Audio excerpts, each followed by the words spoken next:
untuk bertemu di ruangan ini yang merupakan rangkaian dari tugas CGP, calon guru penggerak di masa PGP, pendidikan guru penggerak. Jadi di sini Bapak Ibu, penimbasan yang akan dilakukan adalah penimbasan budaya positif sesuai dengan yang dipelajari, apa yang sudah didapatkan selama beberapa minggu atau beberapa bulan ini. Jadi mudah-mudahan Bapak Ibu yang disampaikan oleh Ibu Erna Hasibuan sebagai CGP Angkatan 11 bisa bermanfaat untuk kita semua. Jadi yang pertama nanti kita ada sesi pemaparan langsung dari Ibu Erna Hasibuan, kemudian ada juga sesi tanya jawab atau diskusi, ada kan Bu? Tidak ada? Refleksi, kita langsung nanti refleksi. Berarti untuk sesi diskusi mungkin situasional aja, tetapi kalau refleksi pasti diadakan.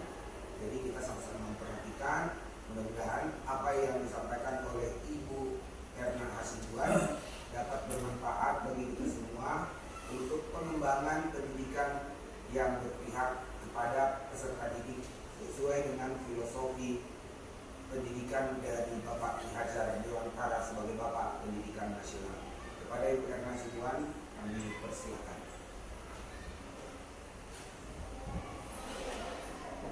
Baik, terima kasih Bapak Alfirin Boba. Selamat siang Bapak Ibu semuanya. Iya.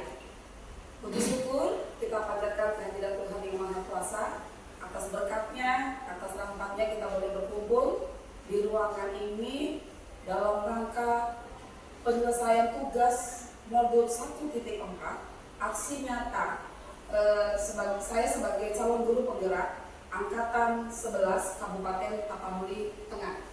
Nah, tadi sudah dibuka oleh Bapak Purba saya pengibasan atau penyebaran pemahaman dan penerapan budaya positif. Mungkin kalau untuk kata budaya positif kita sudah hampir pernah mendengar semuanya apa itu budaya positif. Namun sebelum ke situ mungkin kita bisa langsung ke slide dulu. Ya. Di sini ada coba buka, begitu ya Bapak Ibu ya. Saya buka sedikit. Ini merupakan paradigma Bapak Ibu. Apa itu paradigma? Paradigma itu merupakan keyakinan atau kepercayaan yang mendasari seseorang dalam melakukan segala tindakan. Itu namanya paradigma. Jadi atau dapat mempengaruhi manusia dalam hal berpikir dan bersikap terhadap suatu hal. Nah, dari coba buka itu nanti A itu saya Bapak Ibu. A itu saya dan B itu nanti rekan saya. Jadi di sini yang bagian A apa katanya? Mengepalkan salah satu tangan dan coba bayangkan sesuatu ada yang sangat berharga di tangan kita ini. Begitu. Ada sesuatu yang sangat berharga di tangan kita ini. Nah, di dalam kepala tangan ini Anda perlu menjaga. Saya perlu menjaga betul dengan sekuat tenaga kita. Karena begitu pentingnya untuk kepentingan saya atau kepentingan Anda juga begitu. Nah, itu bagian B, itu adalah rekan. Dia mencoba dengan segala cara untuk membuka kepala tangan kita ya kita. Membuka kepala tangan si A, kita boleh melakukan apa? Boleh membujuk, boleh menghardiknya, boleh mengintimidasi, boleh memarahi, boleh menggoda, supaya bisa dibuka kepala tangannya ini. Itulah paradigma tadi. Nah, dari sini Bapak Ibu, saya akan coba membuat kalimat pemantik seperti gini, kegiatan pemantiknya. Apakah Anda, ya, atau B membuka kepala tangan Anda? Maksudnya, apakah kita mau membuka ini? Apa alasan kita? Kan begitu. Baru apakah Anda atau B juga menutup? Kalau dibilang, ayo buka, apakah kita mau membukanya? Apa kita tetap menutupnya? Baik bagian A atau bagian B. Ketika peristiwa itu ditukar balik, sekarang posisi saya ini sebagai A, Bapak Purba itu sebagai bagian B. Dia memaksa saya untuk membuka ini. Apakah saya buka? Apakah tidak saya buka? Kita punya alasan tersendiri. Karena tadi saya bilang bahwasanya bayangkan sesuatu hal yang sangat berharga. Jadi kalau saya kembalikan ke Bapak Ibu, apakah Bapak Ibu mau membuka kepala tangan Bapak Ibu tadi? Tergantung. Tidak. Oke. Kalau untuk memantik yang pertama dan kedua tadi saya bilang, apakah kita mau membuka? Apakah kita mau menutup? Soalnya yang ketiga, dalam kegiatan ini sesungguhnya siapa yang menjadi kendali dalam diri kita sendiri? Siapa yang menjadi kendalinya? Diri kita sendiri. Betul Bapak Ibu. Diri kita sendiri. Jadi paradigma itu supaya bagus, siapa yang menentukan? Kita. Kepala yang bagus itu yang bermakna itu apa? Banyak, mungkin harta, mungkin kekayaan, mungkin jabatan, mungkin anak didik supaya tujuannya lebih bagus. Banyak hal yang kepalanya tadi itu yang sangat berharga. Supaya ini tetap bertahan sama kita, ya kita yang menentukan. Begitu kira-kira. Ya Bapak Ibu ya. Jadi untuk menutup atau membuka itu yang menjadi kendalinya itu adalah diri kita sendiri. Next Pak.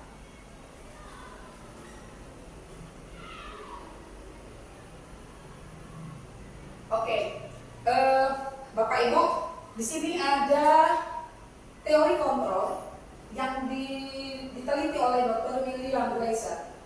Ya, kemudian ada dari berkembang dinamakanlah menjadi choice theory. Meluruskan beberapa miskonsepsi tentang makna kontrol. Yang pertama, ilusi guru mengontrol murid. Ilusi guru mengontrol murid. Ini pengertiannya begini Bapak Ibu. Seakan-akan guru itu bisa mengatur semua yang ada di dalam diri murid. Tanpa kita sadari kadang-kadang kita begitu ya Bapak Ibu ya.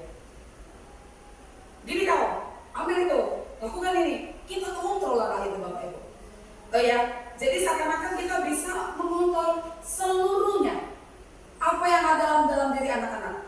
Jadi terkesannya kita memaksa anak-anak kita. Begitu dia. Itu adalah ilusi guru mengontrol murid. Nah kemudian ada ilusi bahwa semua penguatan positif, efektif dan bermanfaat. Begitu. Jadi di sini yang dimaksudkan itu adalah seperti kontrol bukan pada guru, tapi seharusnya kontrol itu ada pada anak. Jadi kita hanya sebagai mengarahkan.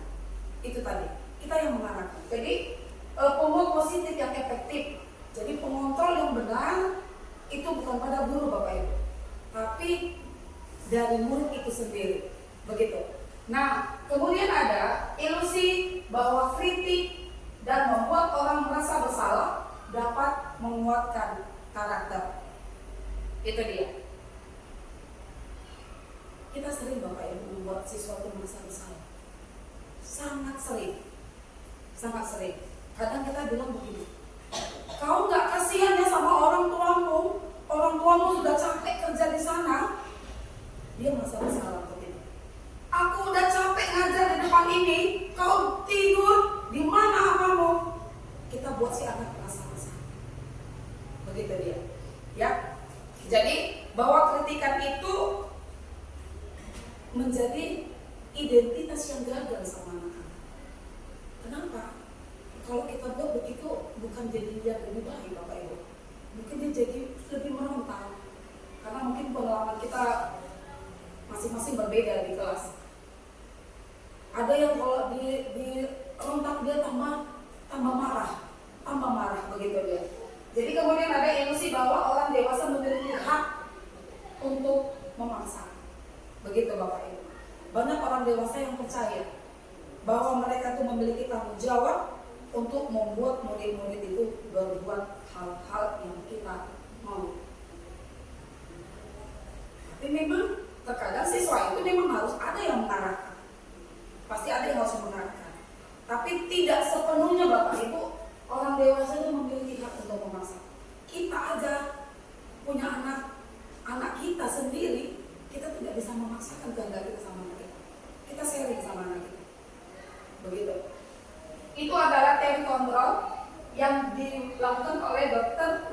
John Glasser yang diubah dia menjadi dinamakan choice theory. Begitu Bapak Ibu. Lanjut Pak. Nah, ini dia. Bagaimana seseorang dapat berubah dari paradigma, dari stimulus respon pada pendekatan teori kontrol yang dinyatakan oleh Stephen R. Covey dalam bukunya Principle Centered Leadership pada tahun 1991. Jadi ini untuk mengubah yang namanya paradigma tadi. Nah, apa katanya? Bila kita ingin membuat kemajuan bertahap, sedikit-sedikit ubahlah sikap atau perilaku Anda. Namun bila kita ingin memperbaiki cara utama kita, maka kita perlu mengubah kerangka acuan kita. Ubahlah bagaimana Anda melihat dunia, bagaimana Anda berpikir tentang manusia. Ubahlah paradigma Anda atau skema pemahaman dan penjelasan aspek-aspek yang realita. Begitu Bapak Ibu. Itu adalah teori yang dikemukakan oleh si Stephen Bapak Ibu. Nah, kalau dia stimulus respon dengan teori kontrol, mungkin boleh saya buat contohnya seperti ini. Kalau dia stimulus respon, orang lain bisa mengontrol saya. Stimulus respon, orang lain bisa mengontrol saya. Tapi kalau untuk teori kontrolnya, hanya saya yang bisa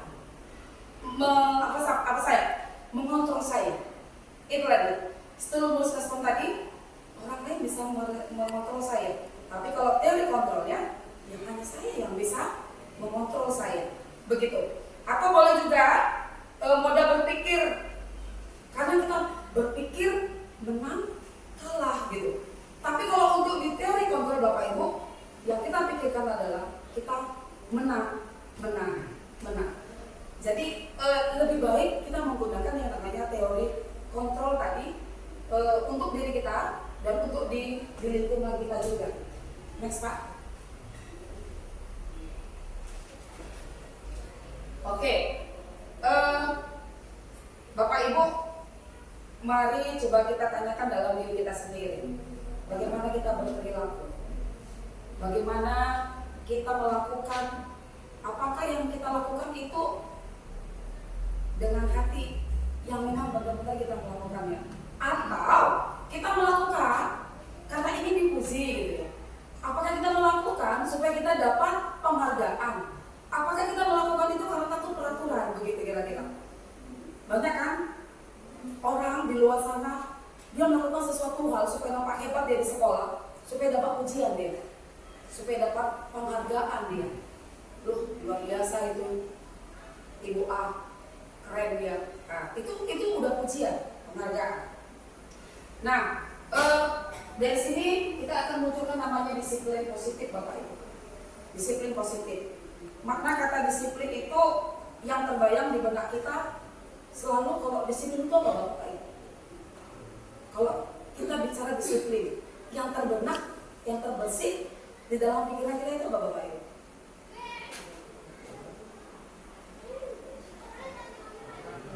Peraturan ya, tata tertib ya, tata tertib ya.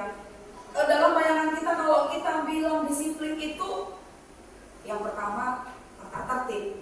Kau nggak aturan bajumu keluar kau buat ini segala macam, nggak disiplin kau, kan begitu kira-kira. Ada juga yang dibilang disiplin juga dihubungkan dengan hukuman. Jadi sebenarnya Bapak Ibu, disiplin itu bukan hanya sebatas peraturan hukuman. Jadi ada disiplin itu dimaknai menjadi sesuatu yang dilakukan seseorang pada orang lain untuk mendapatkan keperluannya. Begitu ya. Dimaknai menjadi suatu yang dilakukan seseorang pada orang lain untuk mendapatkan keperluannya. Jadi disiplin ini sebenarnya bisa dikatakan ketidaknyamanan. Kadang banyak mungkin kita juga kadang-kadang mau, contohnya dalam Bapak tadi, mau kita terlambat datang. Itu juga kan nggak nyaman untuk diri kita sendiri. Terkadang bukan karena kita sengaja, banyak hal yang tidak terduga yang terjadi pada saat itu, Bapak Ibu. Nah, di sini disiplin positif, cara penerapan disiplin yang mengajarkan anak bertanggung jawab dan menumbuhkan kesadaran diri dari nilai-nilai kebajikan. Jadi kita berusaha untuk mengajarkan kepada anak untuk bertanggung jawab. Nah, untuk menumbuhkan kesadaran diri dan nilai-nilai kebajikannya. Kemudian apalagi lebih ke arah disiplin diri yang mengontrol diri dalam segala tindakan.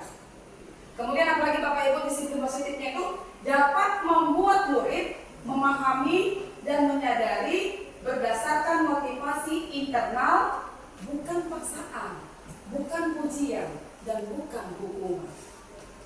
Jadi itu sebenarnya disiplin. Jadi memang kita sulit Bapak Ibu untuk membuat kesadaran inilah. Terkadang memang mau juga harus dipukul, harus dipaksa. Memang itu kenyataan yang di lapangan kita.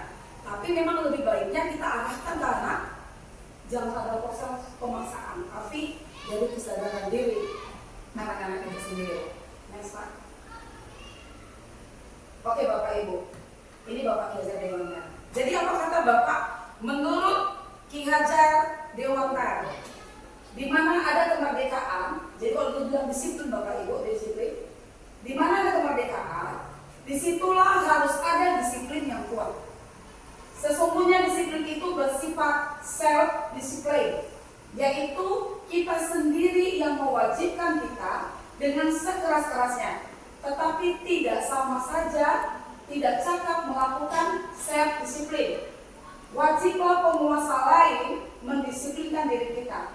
Dan peraturan demikian itulah harus ada di dalam suasana merdeka, atau di dalam pemikiran konsepsi keteladanan sikap merdeka yang dilakukan oleh Bapak Ki Hajar Dewantara. Gitu Bapak Ibu. Jadi ketika memang ada kebebasan, kemerdekaan, disitulah disiplin yang memang harus betul-betul kita buat. Bagaimana bisa terjadi? Ya, kita harus saling kolaborasi, saling membantu, saling kerjasama. Kalau sendiri Bapak Ibu nggak bisa kita lakukan ini. Begitu. Ya Pak Pak. Nah, tadi dibilang Ki Hajar Dewantara, sebelumnya adalah nilai-nilai kebajikan universal. Nah, kalau dibilang nilai-nilai kebajikan Bapak Ibu, itu semuanya muaranya kepada profil pelajar Pancasila. Kita sudah melakukan P5 selama 3 minggu Bapak Ibu. Jadi mudah-mudahan dengan kita lakukan itu, harapan kita ada pembaharuan, ada perubahan di dalam diri anak-anak diri kita untuk nilai-nilai kebajikan yang universal. Nah, di sini Bapak Ibu, profil pelajar Pancasila kita semua sudah tahu, beriman, bertakwa kepada Tuhan Yang Maha Esa dan berakhlak mulia.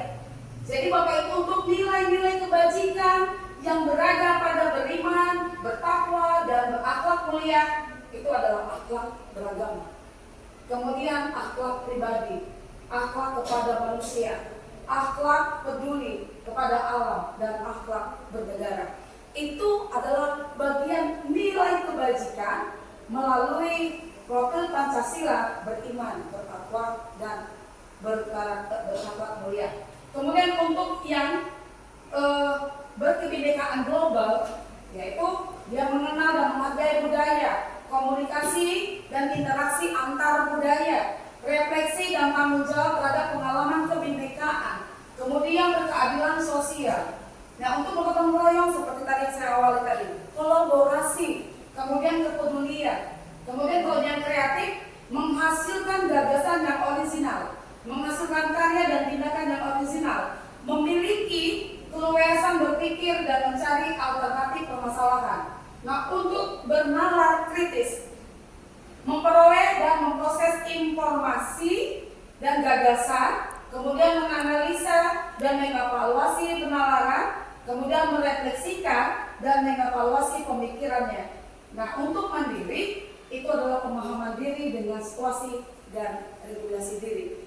Ini nilai-nilai kebijakan universal yang ada di dalam profil pelajar Pancasila. Jadi kalau untuk keagamaan, itu tadi. Next Pak. Ya, ini adalah standar pendidikan nasional.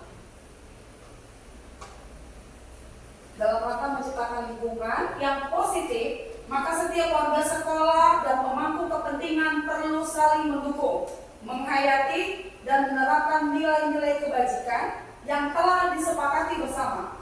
Untuk dapat menerapkan tujuan mulia tersebut, maka seorang pemimpin pembelajaran perlu berjiwa kepemimpinan sehingga dapat mengembangkan sekolah dengan baik agar terwujud suatu budaya sekolah yang positif sesuai dengan standar kompetensi pengelolaan yang telah diterapkan.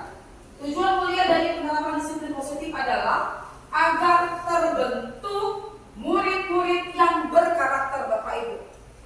Kita sudah buat P5, karakter yang paling utama. Makanya dibuat yang pertama, yang ketuhanan itu tadi, yang berakhlak mulia. Nah, berdisiplin, santun, jujur, peduli, bertanggung jawab, dan merupakan pembelajar sepanjang hayat sesuai dengan standar kompetensi kelulusan yang diharapkan. Itu adalah standar pendidikan nasional.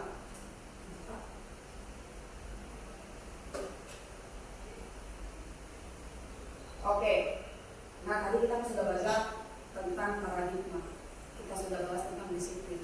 Kita harus Bapak Ibu memotivasi perilaku manusia. Ya, motivasi perilaku manusia.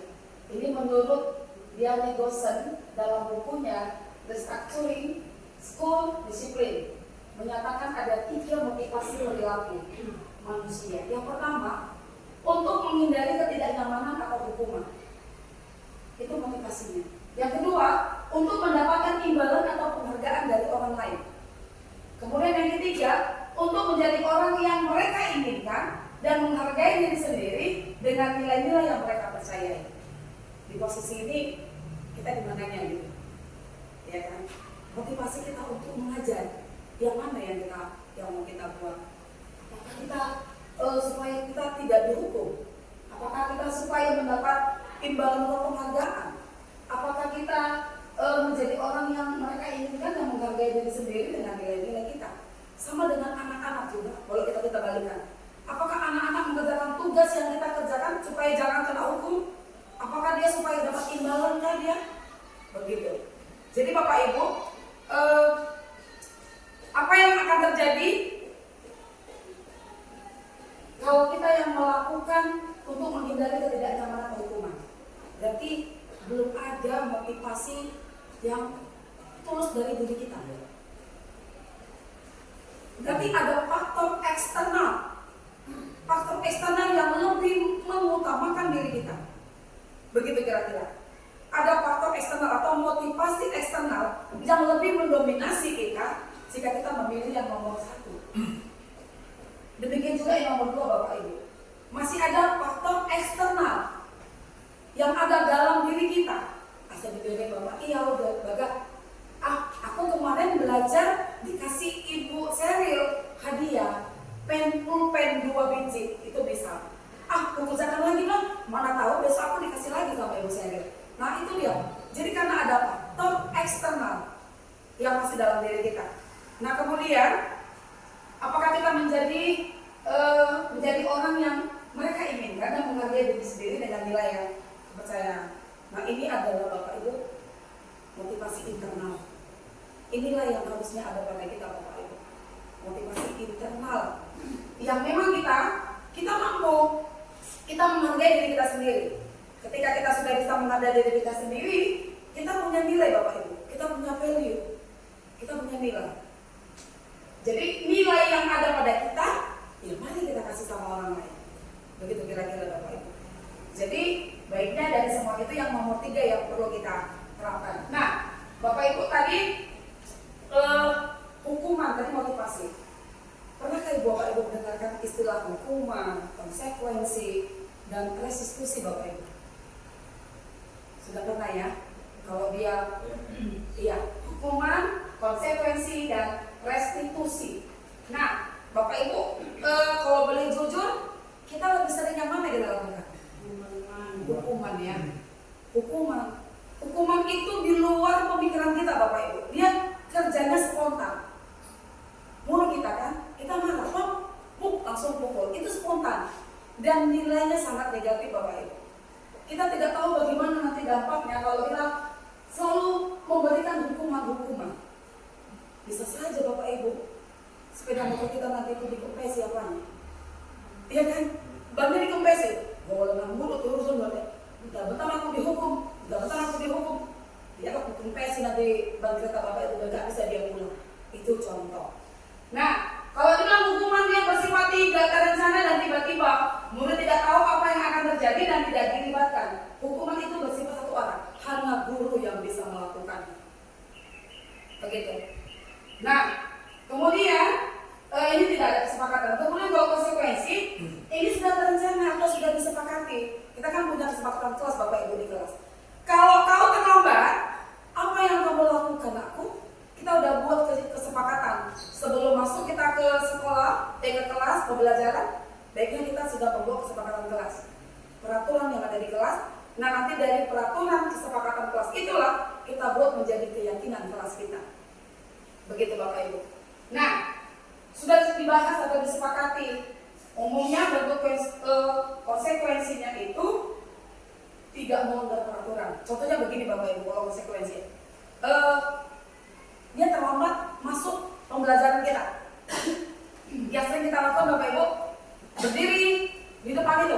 Nah, itu adalah hukuman. Jadi kalau konsekuensi, karena kamu terlambat anakku, silakan masuk kamu ke perpustakaan, baca satu buku, dan kau boleh terangkan sama ibu apa yang kamu baca. Itu adalah sanksi yang edukasi. Jadi dia bisa itu tidak rugi dia datang ke sekolah gitu kira-kira Bapak Ibu. Nah kemudian kalau yang lebih bagusnya Bapak Ibu itu adalah restitusi. Itu menciptakan kondisi bagi murid untuk memperbaiki kesalahan mereka. Kemudian sehingga mereka bisa kembali pada kelompok mereka dengan karakter yang lebih kuat. Ini menurut Sigosten Bapak Ibu tahun 2004. Restitusi juga merupakan proses kolaboratif yang mengajarkan murid untuk mencari solusi untuk masalah mereka dan membantu murid berpikir tentang orang seperti apa yang mereka inginkan dan bagaimana mereka harus berperilaku pada orang lain. Ini kira-kira begini Bapak Ibu. Ada si A, dia punya masalah nih. Kita panggil si anak. Nah, ketika kita berkolaborasi, kita berkomunikasi dengan anak-anak, biar anak-anak itu yang menentukan apa yang dia bisa lakukan atas kesalahannya. Tapi kita bantu menyelesaikannya. Apa yang bisa kamu lakukan anakku untuk kesalahan yang sudah kamu lakukan. Begitu Bapak Ibu. Itulah restitusi. Next Pak.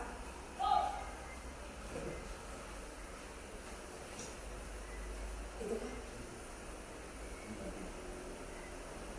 Iya. Dihukum oleh penghargaan. Ya, Bapak Ibu ya. Saat ini kita berulang kali menjanjikan hadiah kepada anak-anak. Nah ini Bapak Ibu. Kita dihukum oleh penghargaan. Kita sering ngasih hadiah janji-janji kepada anak-anak yang berperilaku bertanggung jawab, atau kepada seorang murid agar mau mempelajari sesuatu yang baru, atau kepada seorang karyawan melakukan pekerjaan yang berkualitas. Kita sedang berasumsi mereka tidak dapat melakukannya atau mereka tidak akan memilihnya. Baik penghargaan maupun hukuman adalah cara-cara mengontrol perilaku seseorang yang menghancurkan potensi mereka dalam pembelajaran. Menurut Kant, secara ideal tindakan belajar itu sendiri adalah penghargaan sesungguhnya. Seperti saya bilang tadi di awal, dia mau bekerja karena ada imbalan. Aku kemarin kita ingin siapa yang bagus nilainya akan ibu kasih permen 1. Dia berjuang. Nah besok permen itu nggak ada lagi. Nggak ada permen. Hati-hati Bapak Ibu dengan yang namanya penghargaan dalam bentuk hadiah. Tidak semuanya itu benar. Itu bisa dilakukan kalau dalam jangka waktu pendek. Kalau dalam jangka waktu panjang itu tidak akan bisa terjadi. Bisa. Ya. Nah, dihukum oleh penghargaan. Saya bilang tadi dalam waktu jangka pendek.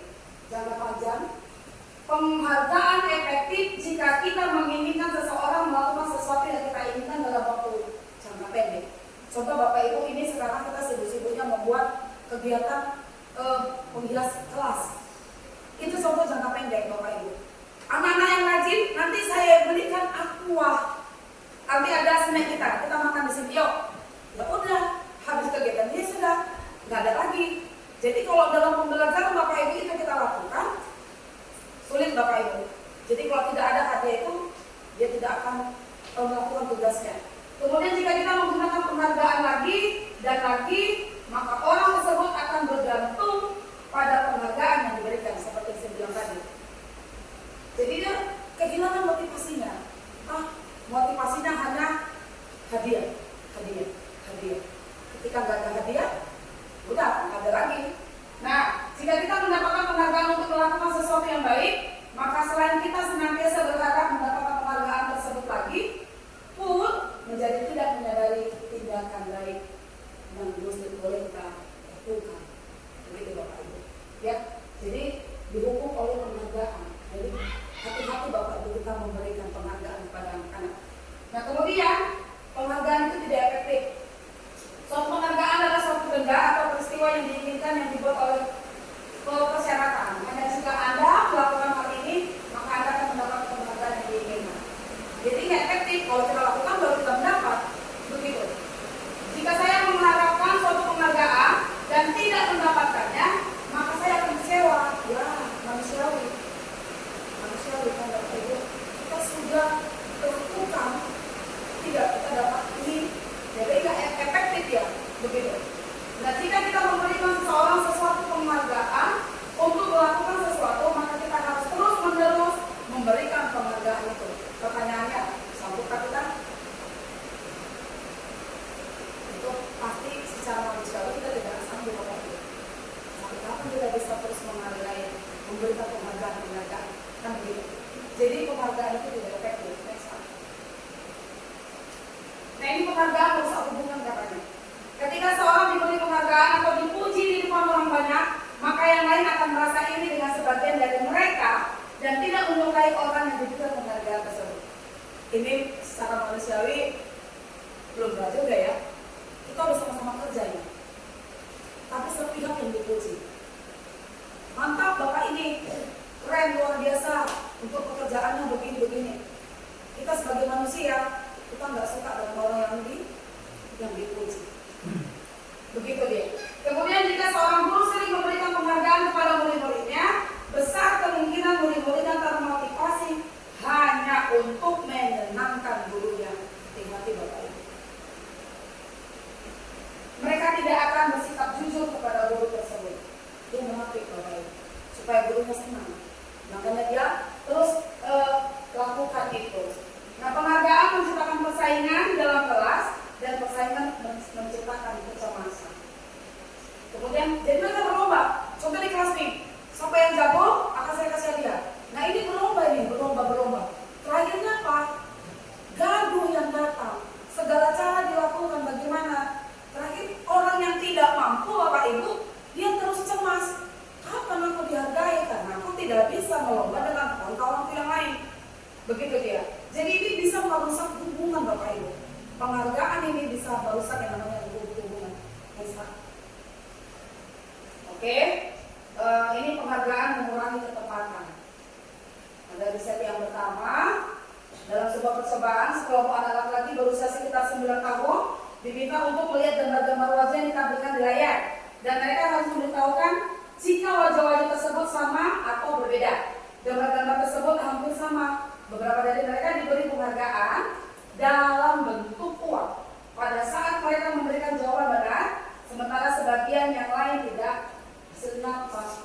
Anak laki-laki yang dibayar itu membuat lebih banyak kesalahan. Begitu. Ini sebenarnya ada tampilan resepnya supaya kita tidak terlalu panjang, Bu.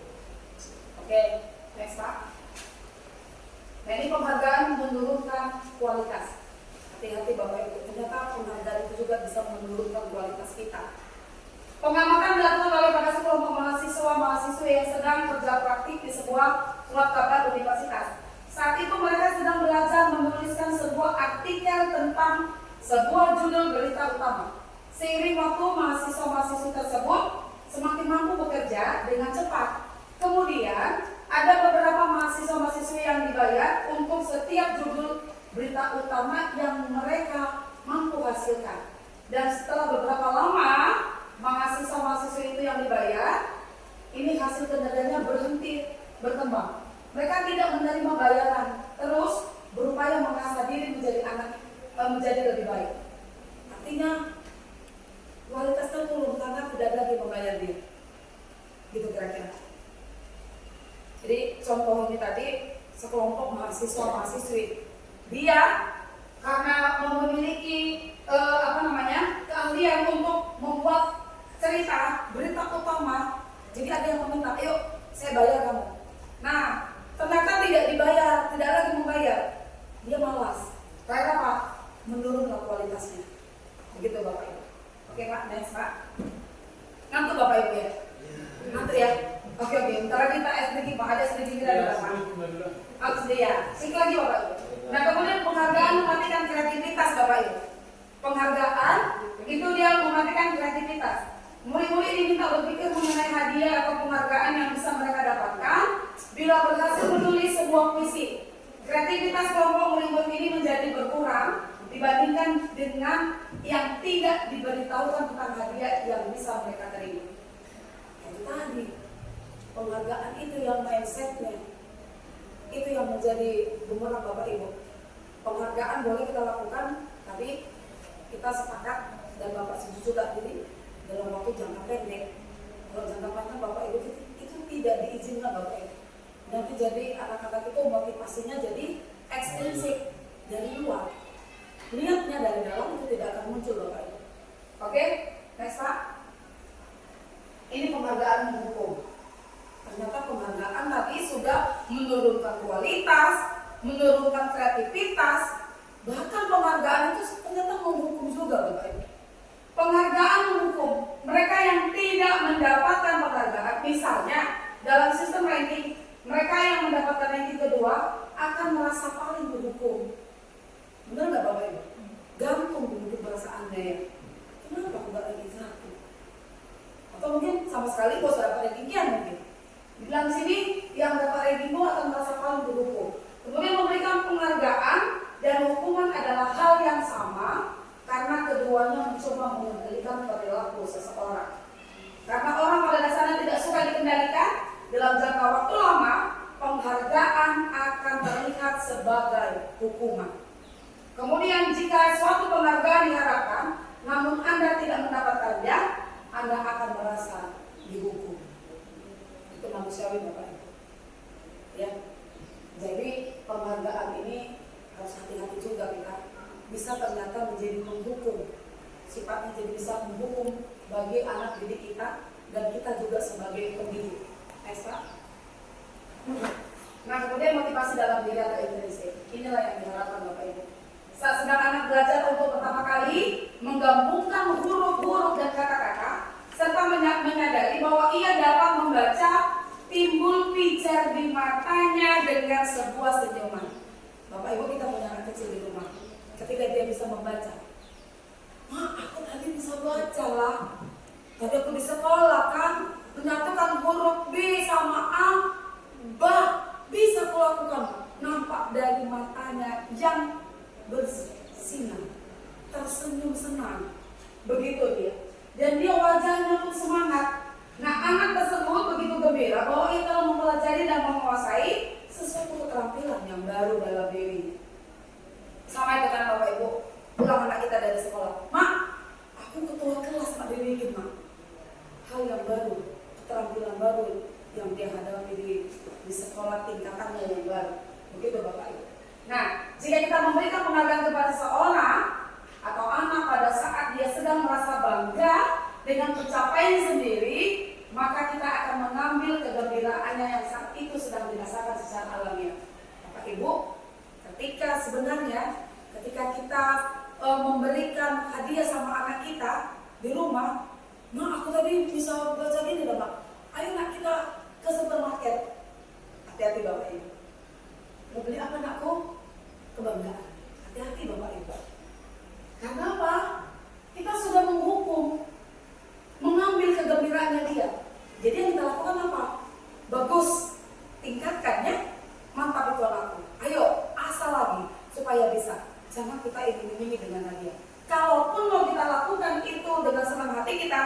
jangan disangkut pautkan dengan kegembiraan dia ketika dia bisa membaca tadi Bapak Ibu. Nanti terakhir dia akan ada gini, aku nggak bisa tadi, nanti bapakku marah lah, nggak bisa seperti dia. Nah, gitu jadi khawatirnya jadinya begitu Bapak.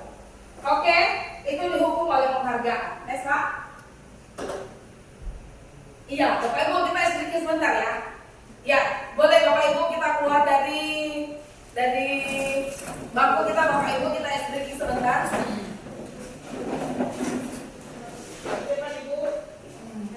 Situ aja.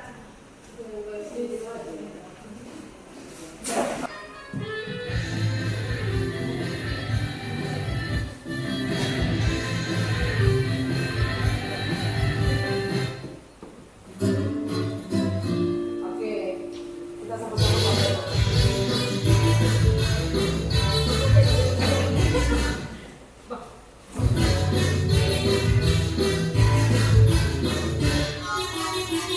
Tangan diputar Tuhan bertepuk tangan diputar Tuhan tegaklah bahu, tangan diputar Tuhan tegaklah lutut. Bapak Ibu, oke, goyang. Iya. Iya. Tangan diputar Tuhan bertepuk tangan diputar Tuhan tegaklah bahu, tangan diputar Tuhan tegaklah lutut. Goyang lagi. Goyang goyang digoyang goyang digoyang goyang, diputar putar diputar ke atas, diputar putar diputar ke bawah, diputar putar diputar ke kanan, diputar putar diputar ke kiri.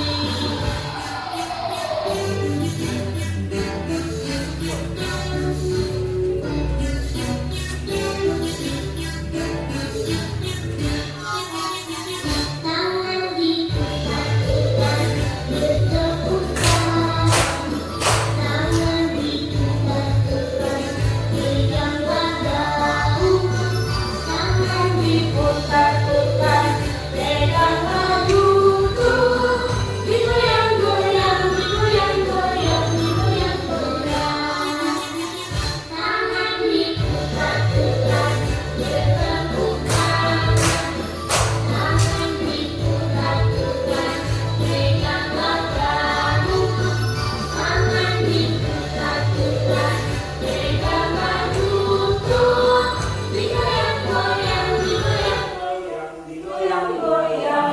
Oke, oke. Posisi kontrol seorang ibu. Nah ini Bapak Ibu. Kita harus tahu Bapak Ibu, di mana posisi kita sebenarnya. Ada 5 posisi kontrol. 1 penghukum. 2 pembuat merasa bersalah. Ketiga, di awal saya sudah bilang, hukum fisik maupun verbal. Guru seperti ini senantiasa percaya hanya ada satu cara agar pembelajaran kita itu bisa berhasil dengan baik. Begitu dia. Kemudian penghukum ini biasanya kalau kita marah Bapak Ibu, penghukum nadanya kuat Bapak Ibu ya. Marah. Jadi dia bisa bahasa tubuhnya kita bolong anak itu. Melotot mata kita sama dia.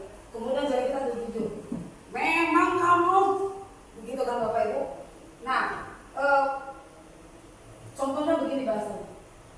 Patuhi peraturan saya atau awas. Nah begitu. Kamu selalu salah. Lalu pasti selalu kamu yang terakhir selesai. Mana yang kau ini? Nah itu kan. Itu adalah penghukum Bapak Ibu. Terakhir apa yang terjadi Bapak Ibu kalau kita sebagai penghukum? Kemungkinan murid marah dan dendam atau bersifat agresif. Bisa jadi sesudah kembali duduk, murid tersebut akan mencoret-coret bukunya. Awak dia dia tidak bisa melampiaskan kepada siapa Bapak Ibu.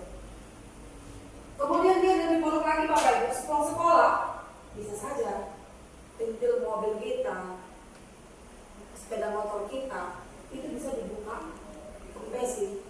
tadi saya sudah bilang di awal tadi Bapak Ibu. Posisi hukum, kalaupun ini akan terjadi, itu mungkin yang paling terakhir, yang memang tidak bisa lagi ditolerir. Begitu. Tapi sebagusnya ini tidak menjadi utama Bapak Ibu. Oke, next yang kedua, membuat merasa bersalah. Pada posisi ini biasanya guru akan bersuara lembut, membuat rasa bersalah, akan menggunakan keheningan yang membuat orang lain merasa tidak nyaman, bersalah atau rendah diri. Contohnya, ibu sangat kecewa sekali dengan kamu. Berapa kali Bapak harus memberitahu kamu ya? Gimana coba kalau orang tua kamu tahu kamu berbuat begini? Si anak jadi merasa bersalah dia. Kita buat posisi dia sebagai pembuat merasa bersalah.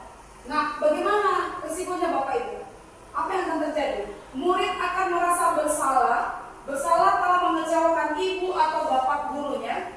Murid akan merasa menjadi orang yang gagal dan tidak sanggup membahagiakan orang tua. Murid katakan seperti inilah yang tiba-tiba meletus amarahnya yang bisa menyakiti diri sendiri atau orang lain. Jadi sebenarnya Bapak Ibu, kita ada sebagian siswa itu memang ada juga sih yang kita bilang begitu pun dia nggak dipikirkan itu. Ya kan Bapak Ibu, nggak peduli ya. Oh ini aja sih masuk kiri keluar kiri. Nah tapi kalau yang memang dia betul-betul dia terus diresapi di hatinya, hati-hati Bapak Ibu. Ini tidak terkeluarkan, dia terus berpikir iya ya, aku salah ya. Emang begitu. Ini yang kita hati-hatikan Bapak Ibu. Nah, kemudian next Pak, sebagai teman Bapak Ibu, guru pada posisi ini tidak akan menyakiti murid, namun akan tetap berupaya mengontrol murid melalui persuasif. Posisi teman pada guru bisa negatif ataupun positif. Untuk ini, apakah kita sepaham Bapak Ibu? Sebagai teman, apakah bisa berdampak negatif atau positif?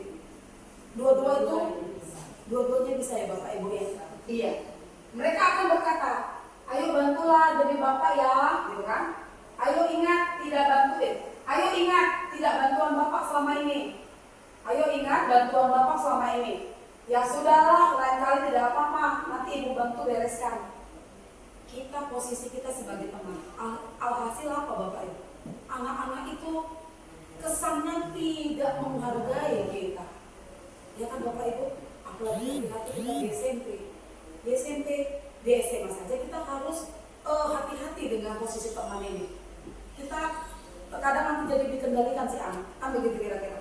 Nah, bagaimana jadinya? Murid akan merasa senang dan akrab dengan guru, hanya saja di sisi negatif, murid menjadi tergantung pada guru tersebut.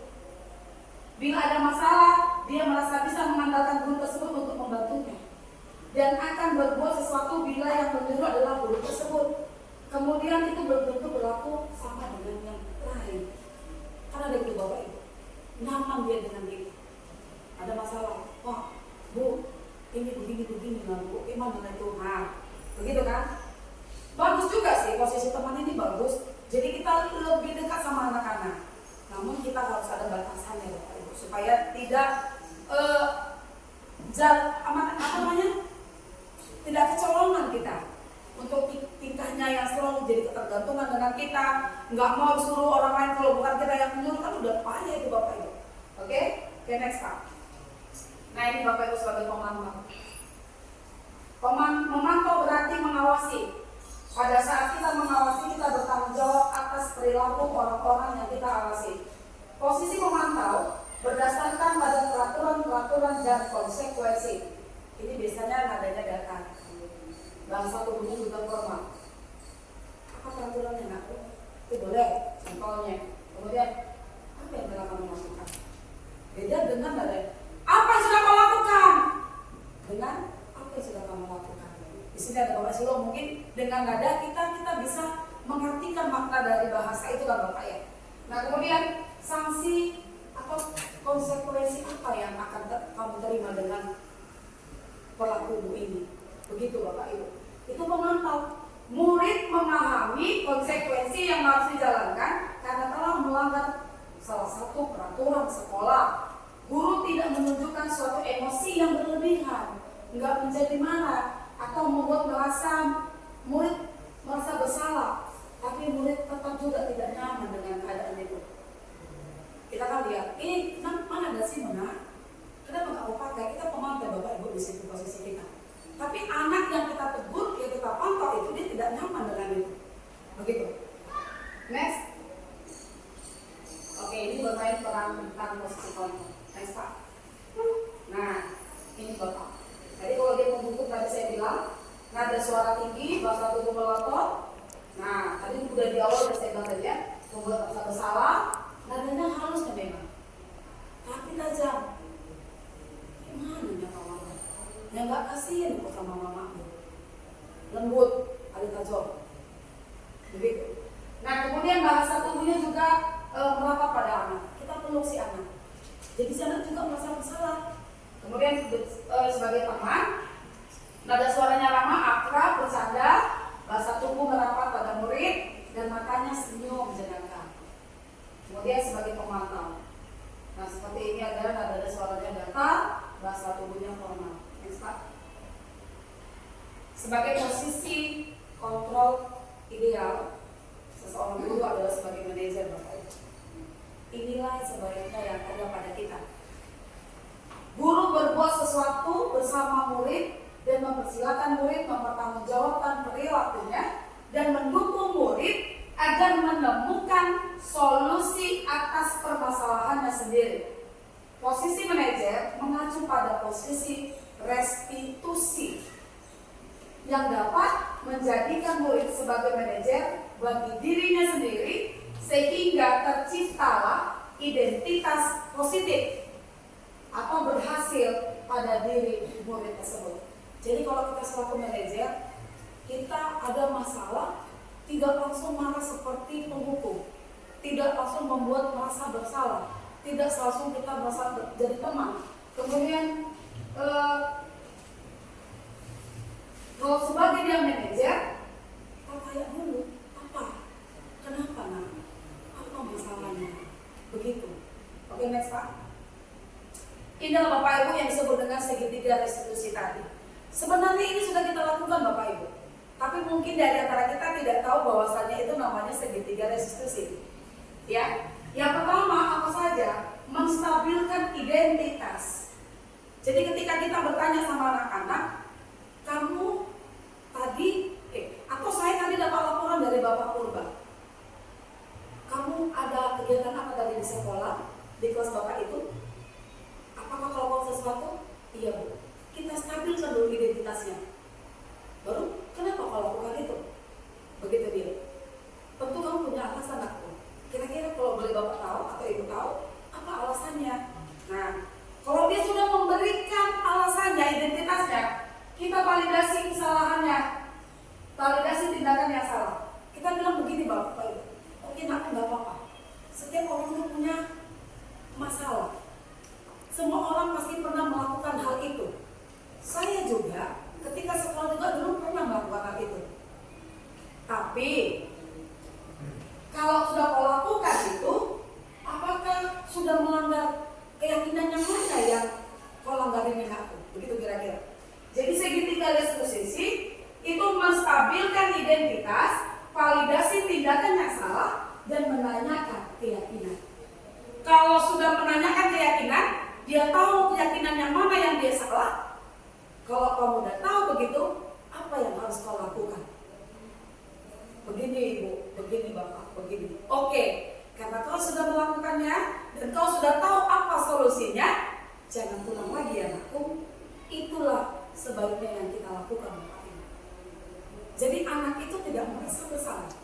Jadi yang menyelesaikan masalahnya adalah diri dia sendiri.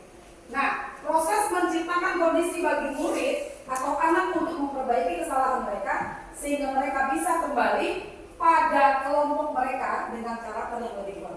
Jadi terkadang kalau kita hukum anak-anak Bapak Ibu untuk kembali ke lingkungannya, ke kelompoknya, pasti dia dihina oleh kawan-kawannya atau setidaknya di ejek kawan adalah tadi kayak gini nggak tahu, gini. Dia tidak bisa kembali sepenuhnya ke kelompoknya itu Bapak Ibu. Tapi kalau kita membuat restitusi, kita bicara bagus, guru yang menyelesaikan, anak-anak itu yang mengambil solusinya, dia mempertanggungjawabkan solusi yang udah dia ucapkan, pasti dia bisa dengan senang hati untuk menjalankannya. Nanti Pak. Baik, ini contoh penerapan segitiga restitusi yang sudah pernah saya lakukan.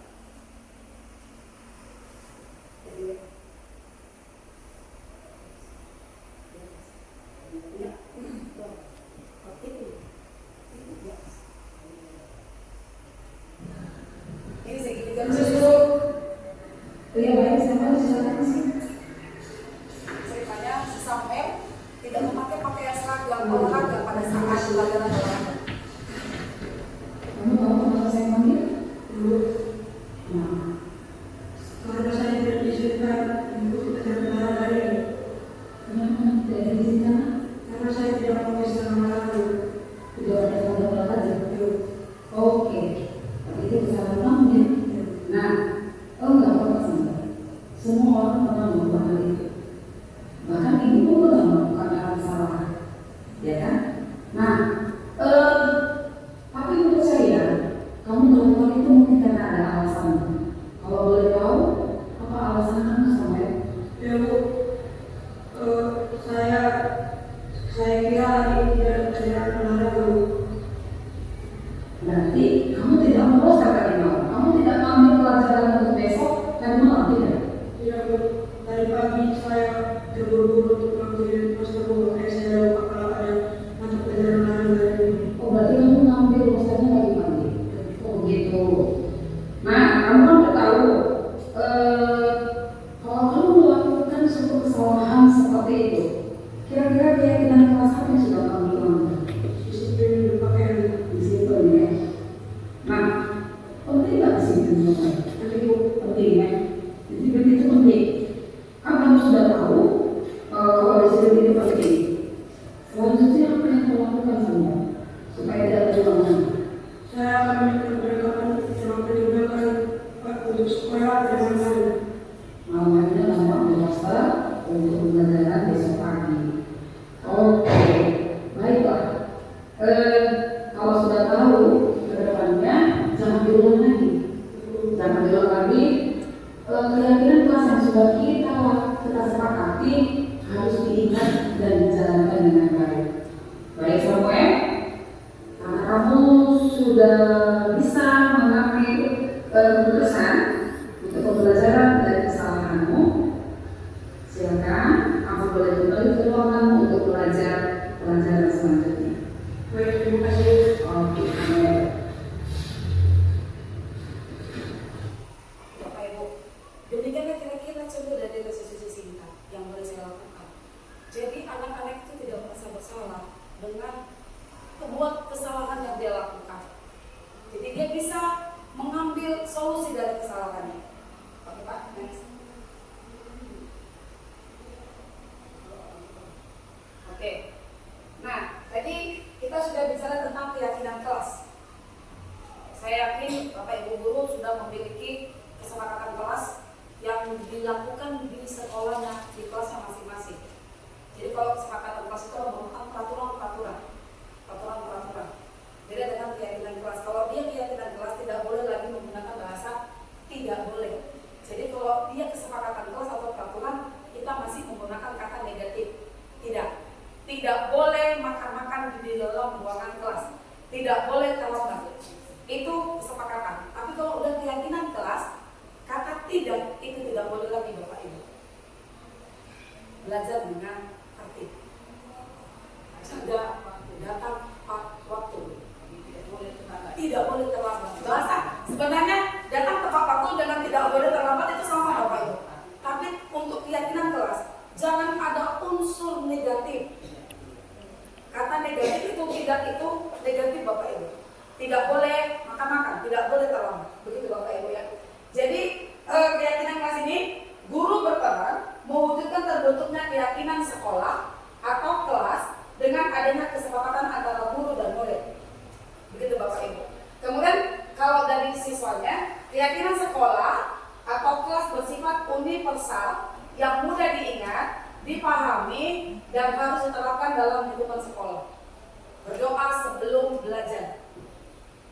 Itu keyakinan atau kesepakatan Bapak Ibu. Keyakinan. Berdoa sebelum belajar. Karena tidak ada unsur yang negatifnya Bapak Ibu. Itulah. Saya juga membuat sedikit cuplikan tentang pembuatan keyakinan. Jadi sebelum ini belum keyakinan Bapak Ibu yang saya lakukan. Ini masih kesepakatan kelas. Nanti akan saya urutkan. Ada 25 siswa. Anak-anak ini saya kasih skinot ya Bapak Ibu namanya ini. Skinot. Mereka tuliskan itu apa? Jangan makan-makan, jangan ribut. Ketika guru menerangkan ini dengar ini gini. Nah kita satukan yang sama dengan maknanya. Tidak boleh ribut, tidak boleh jalan-jalan, berarti kan itu sama ya itu semua. Nah kita pilah-pilah nih. Setelah itu kita buatlah kesepakatan kelasnya. Tapi ini memang hanya sedikit saja, boleh Pak? Sedikit aja nih. Jadi sebelumnya anak-anak sudah pada menempelkan masing-masing apa yang dia inginkan di kelas itu. Masing-masing anak-anak kita kasih bebas kan? Apa yang dia inginkan di kelas itu. Begitu. Jadi dia tempelkan, kemudian nanti kita pilih. Oke. Ada lagi? Ini harus sedikit saja. Ada lagi? Ada lagi yang baru? Fotonya. Oke. Next Pak. Jadi ini Bapak Ibu perlu sekali di kelas kita buat. Ini kan sudah berjalan Bu, berapa bulan? Apa Bapak Ibu terlambat? Silakan bicara dengan kelasnya. Kesepakatan antara guru dengan wali kelas. Kemudian dengan anak-anak didiknya. Nah di sini ada keterkaitan materi Bapak Ibu. Seorang guru harus mampu menerapkan pembelajaran yang berpihak pada murid dengan cara menuntun murid untuk dapat menggali potensi-potensi yang ada pada murid yang masih terpendam seperti teori gunung es Bapak Ibu. Sehingga murid-murid mampu menemukan dan mengembangkan bakat dan minat yang dimilikinya. Dalam prosesnya, diharapkan guru memandang dan memperlakukan murid sesuai dengan filosofi KHD. Bapak Ibu, konten kita pertama adalah tentang pemikiran filosofi KHD, yaitu pembelajaran yang berpihak kepada murid. Memang tidak gampang Bapak Ibu, tapi marilah perlahan kita lakukan itu karena kodrat anak itu berbeda-beda Bapak Ibu. Jadi anak ini adalah manusia yang unik. Bakat minatnya itu berbeda-beda. Tidak semua orang paham di bidang akademik. Mungkin dia bidangnya di ekstrakurikuler, di olahraga, di seni, di puisi, banyak. Nah, jadi dan berpegang pada nilai-nilai guru penggerak serta memenuhi perannya untuk mewujudkan visi murid impian di masa depan. Mewujudkan visi tersebut dapat dilakukan dengan penerapan pendekatan inquiry apresiatif atau IAI dengan tahapan bagja dengan secara konsisten mengupayakan terlaksananya budaya positif di sekolah atau di kelas. Bapak Ibu, ini adalah terkaitan materi yang sudah saya pelajari. Modul 1.1 itu adalah tentang filosofi Ki Hajar Dewantara yang pembelajarannya berpihak kepada murid. Modul 1.2 itu adalah nilai-nilai dan peran guru penggerak. Jadi ada nilainya, ada perannya. Nilainya dia kolaboratif, kemudian ada mandiri, kreatif. Kemudian kalau untuk dia perannya, dia bisa menjadi coaching buat teman-temannya, teman sejawatnya. Kemudian sebagai pemimpin pembelajaran kepada siswanya dan bisa juga kepada teman-temannya. Begitu Bapak Ibu.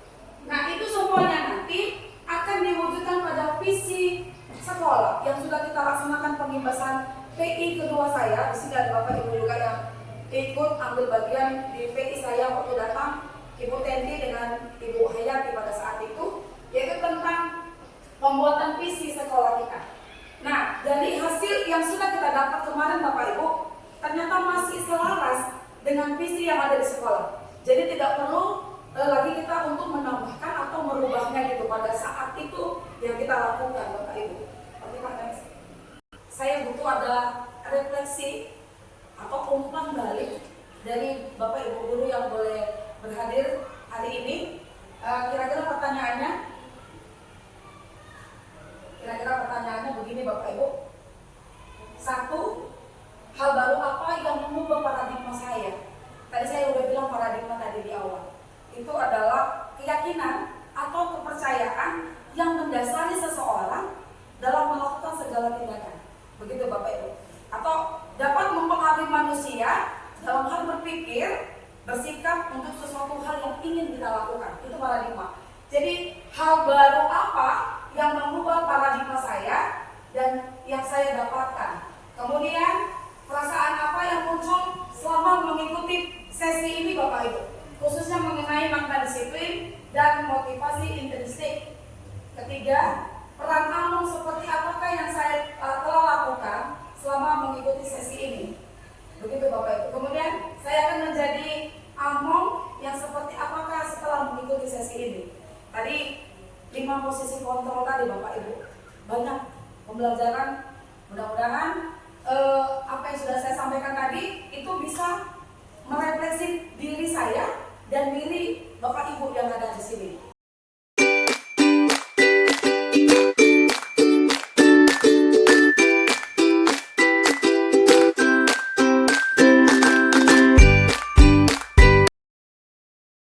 Oke, Nakku. Panduan calon guru penggerak angkatan ke-11 yang memberikan waktu kepada saya untuk memberikan refleksi dalam mengikuti sesi pemahaman tentang budaya positif dalam pembelajaran guru penggerak.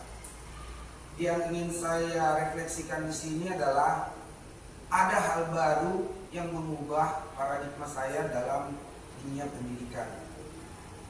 Yang pertama adalah dari filosofi Ki Hajar Dewantara yang sudah diungkapkan tadi. Tujuannya sebagai apa? Di situ kita dibuat tujuan kita sebagai Among, kemudian kita makin mengerti kita itu seharusnya sebagai guru yang bagaimana. Harus tetap sebagai yang menuntun dan selalu berpihak kepada peserta didik.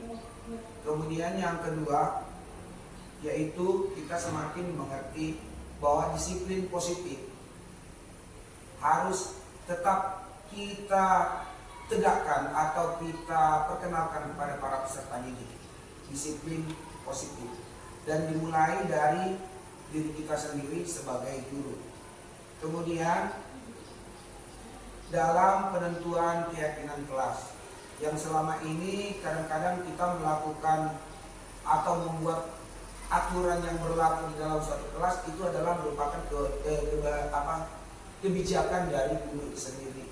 Tetapi kalau kita menggunakan teknik keyakinan kelas, berarti kita mengumpulkan apa yang harus dibuat, apa yang diperlukan untuk menciptakan ketertiban proses belajar mengajar yang dibutuhkan oleh peserta didik sesuai dengan kebutuhannya dan sesuai dengan tujuan filosofi Ki Hajar Dewantara tentang pendidikan, yaitu keberpihakan kepada peserta didik. Artinya di situ kita semakin tahu bahwa peserta didik itu harus bisa mengungkapkan apa yang di hatinya dan apa yang harus digunakan di dalam lingkungan kelasnya itu sendiri.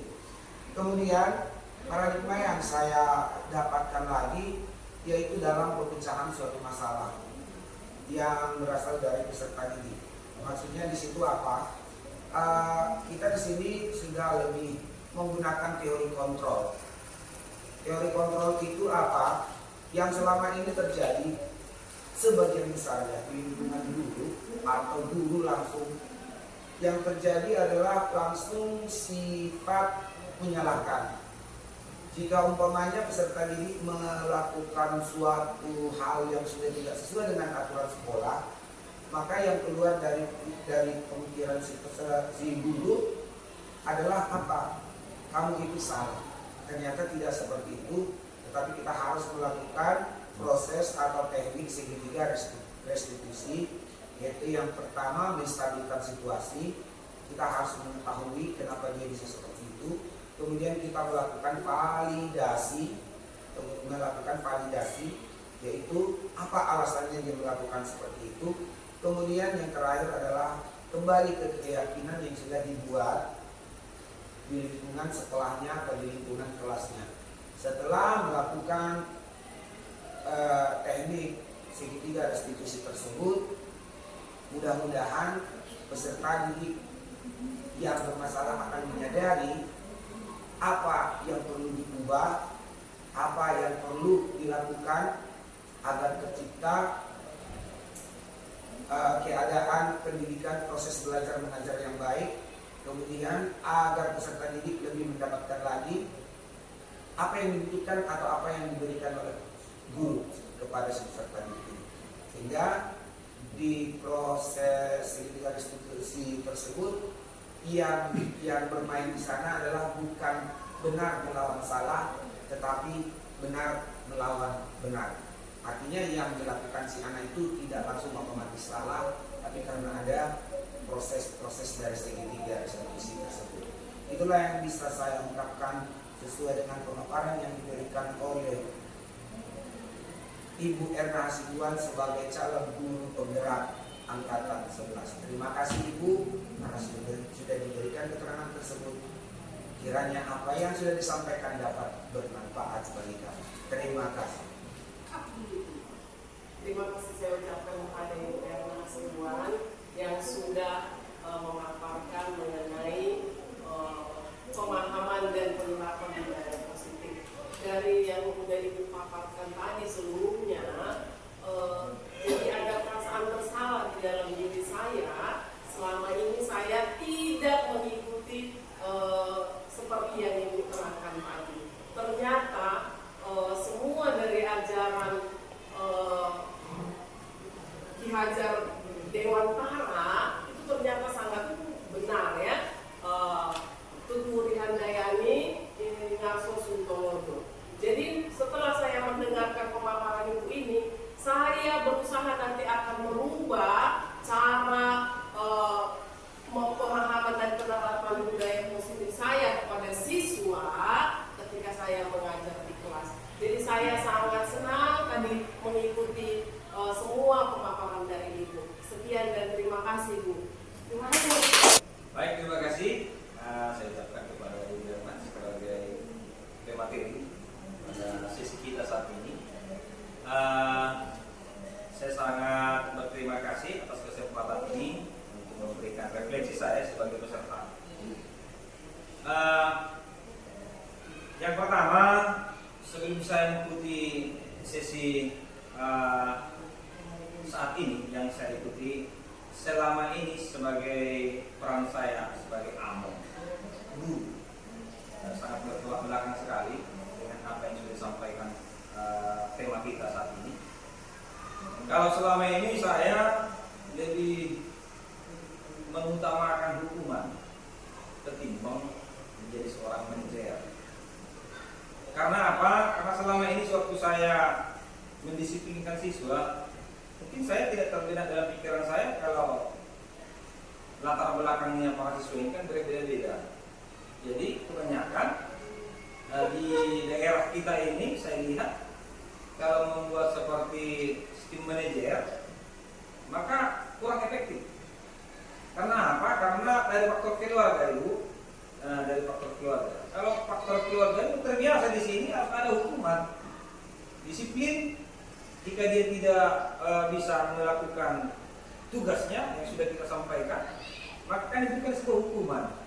Tapi ternyata saat adanya sesi ini, pemateri saat ini, ternyata itu salah selama ini.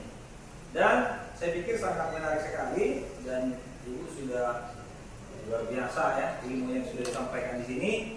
Saya sangat mengharapkan kiranya hal seperti ini ditingkatkan lagi supaya ilmu-ilmu kami pada guru ini lebih baik lagi untuk ke depan menjadi siswa. Terima kasih. Ya, terima kasih Bapak. Puji syukur kepada Tuhan atas kesempatan yang diberikan kepada kita pada sore hari ini, sehingga Ibu Erna dapat mengimbaskan ilmu yang sudah diperoleh dari CPG kepada kita rekan-rekan di SMP Negeri 1 dengan sore ini. Peran saya nanti setelah mempelajari atau mendapat pencerahan dari Ibu Erna setelah mengimbaskan ilmunya, maka saya itu menjadi amo manajerial. Jadi saya tidak akan bertindak lagi seperti sebelumnya. Yang kalau sebelumnya ini saya itu sering menjadi penghukum bagi siswa dan juga sering membuat merasa bersalah bagi siswa. Tetapi dengan adanya pengimbasan ini, saya tahu bahwasanya peran saya selama ini tidak ideal dilakukan terhadap anak didik. Dan sekarang saya baru mengetahuinya bahwa amo manajerial itu adalah yang pas untuk kita lakukan terhadap siswa. Jadi ketika kita menghadapi sebuah masalah, kita tidak langsung menghukumnya dan kita tidak langsung memberikan merasa bersalah buat anak-anak, tetapi kita duluan menstabilkan identitas dulu, ya, kemudian kita validasi dulu tindakan yang dilakukannya, kenapa dia melakukan seperti itu, dan kemudian kita menanyakan keyakinannya dan bagaimana dia menyelesaikan masalah yang sudah dia lakukan itu, sehingga dia bisa menyadari bahwa tindakannya itu adalah tindakan yang kurang tepat dilakukan, baik itu terhadap sesama maupun terhadap lingkungan di sekitarnya.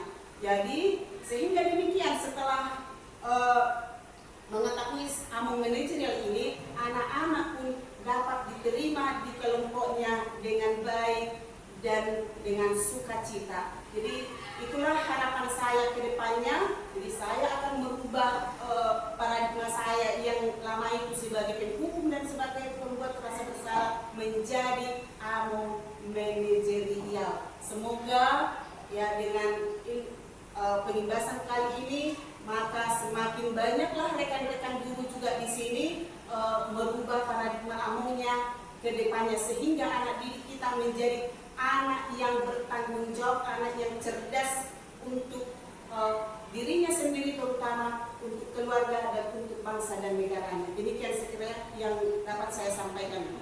Terima kasih. Baik, terima kasih Bapak Ibu. Luar biasa buat refleksinya, umpan baliknya. Saya tidak menyangka seantusias orang Bapak Ibu.